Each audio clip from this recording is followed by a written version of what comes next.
Hi. One of the most frequent questions that I receive from many of my colleagues is what is the difference between a feeder and a mainline operator? Now, just to give you a small brief on what causes the differences between the two.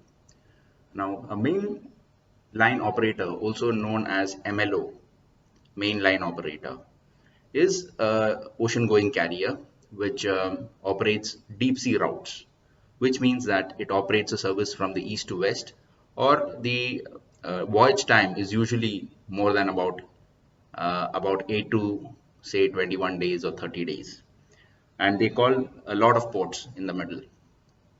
So the mainline operators, some examples would be Maersk Line, MSC, CMA, Hapag. All these carriers are mainline operators. Now, the mainline operators usually operate large vessels. The objective of a mainline vessel is to bring in a large number of containers and get the benefits of the scale that they are operating under. So, the while the plus point is that they can bring in a lot of containers from one port to another port, the minus point is that they cannot call all the ports. Now, the reason for that is very simple, that the ships, which are large ships, they have a higher displacement of water, and which is usually known as draft in shipping language. Now, when you fill up a large ship with a lot of containers, laden containers, the weight will increase and the draft that they require to enter any seaport will increase. So they cannot call all seaports.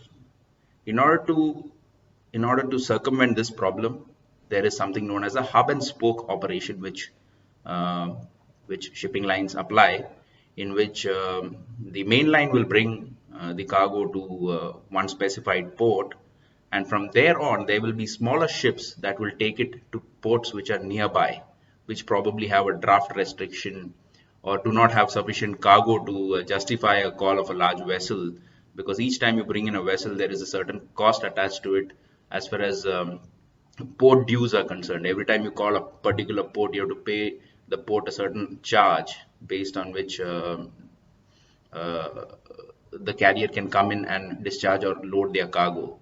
So that is where the feeders come in. Now that you understood what is an MLO, the question is what is a feeder? Now, feeder is a smaller vessel which will call close by ports with shorter voyage and transit time, and they will pick up cargoes from large ports uh, which are brought in by the MLOs, and then they will take it by smaller feeder vessels to ports which are close by.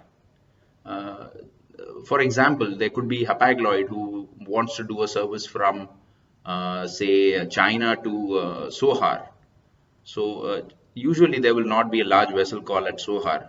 So what Hapag-Lloyd will do is to bring it from China to Jebel Ali, and then they will use the services of a feeder which will carry it from Jebel Ali to Sohar, or Jebel Ali to Kuwait, or Jebel Ali to Bahrain. So the feeder vessel offers such services. Now, another important point is usually when you will discuss a rate with a mainline operator, they will have rates which are on CY terms, which means that they will quote you for container yard to container yard, wherein the cost of the loading and the costs of the discharging is paid by the carrier to the port. So they have to recover those charges from the shipper or the consignee, and that's why that kind of a rate is called a CY rate in shipping terminology.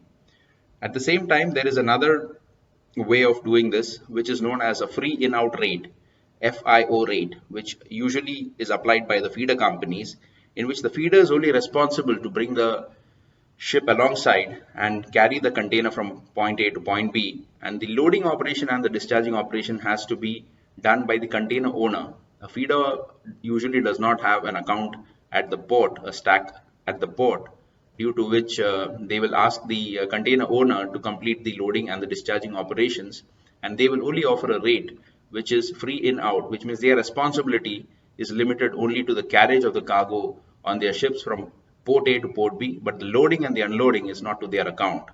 So the agents or the container owners have to be registered with the port, and they have to give the contract to the port for the movement of their containers on board to the ship, both the sides, at the port of loading and the port of discharge, and thereafter the operations can be conducted. So this is also a major difference, that the mainline operator MLO will usually give you a CY rate, which includes the cost of the terminal handling charges at both the sides, which they will charge the shipper and consignee, and FIO does not include the load and discharge terminal handling charges, THC, and the onus of getting that done is with the operator, or the container box operator, or the agent concerned for that particular operator.